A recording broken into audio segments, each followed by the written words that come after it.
విచ్చేసినటువంటి మన ఆత్మీయ అతిథి గవర్నర్ నగేష్ పంపాటి గారికి మరియు వేదిక మీద ఉన్న పెద్దలందరికీ 9 క్లబ్ల ప్రెసిడెంట్లకు పిఎస్టీలకు ముఖ్య నాయకులకు అందరికీ పేరు పేర నమస్కారం తెలియజేస్తూ మరి ఈరోజు యాక్చువల్గా మనం నిన్న మీటింగ్ పెట్టుకున్నాము. అయితే ఒక మాట గవర్నర్ గారు కూడా చెప్పాలని చెప్పిన సార్ ఏమన్నాడంటే ఒకటే మాట మన 9 క్లబ్ల ప్రెసిడెంట్లతో నేను కూడా ఇంటరాక్ట్ అవుతా, రేపు సాటర్డే పెట్టండి నేను కూడా వస్తాను. సార్కి హైదరాబాద్లో ప్రోగ్రామ్ ఉన్న మనతో ఖచ్చితంగా కలవాలనే ఉద్దేశంతో ఇక్కడికి రావడం జరిగింది.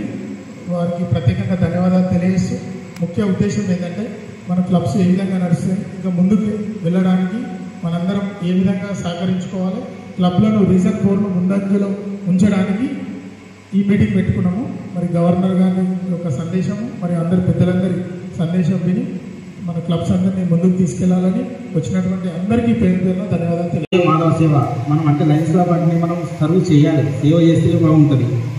మరి మన సేవే మానవ సేవ కాబట్టి మరి ఇలాంటి సేవలు ఎన్నో కార్యక్రమాలు చేస్తున్నందుకు ఆల్ ప్రెసిడెంట్స్కు మీ అందరికీ ఉదయపూర్వక ధన్యవాదాలు తెలియపరుస్తున్న ఈ సందర్భంగా నిజానికి ఒక ఛాలెంజ్ తీసుకొని చేస్తున్నారు. మన జోజేశ్వర్ ఫోన్ చేశాడు, వాళ్ళ అక్కడ టీచర్స్ కార్నింగ్ చేశాడు. అంటే ప్రతి క్లబ్ ఎక్కడ కూడా ఏ ప్రోగ్రామ్ మిస్ కాకుండా 100% కాదు 200% మంచి యాక్టివిటీ చేసి మన యంగ్ అండ్ డైనమిక్ గవర్నర్ గారికి మంచి పేరు తెస్తున్నారు.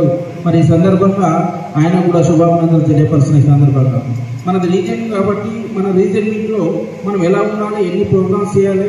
ఈరోజు అందరూ లయన్స్ క్లబ్ గజ్వేల్ స్నేహ వైపు, గజ్వేల్ విజ్డమ్ వైపు, అండ్ మహర్తి వైపు, ప్రజ్ఞ వైపు ఇక్కడ ఎందుకు తొమ్మిది చూస్తున్నారు అంటే మనం చేసే కార్యక్రమాలు భయంకరంగా ఉంటాయి. అంటే ఒకరి నుంచి ఒకరిని చేస్తే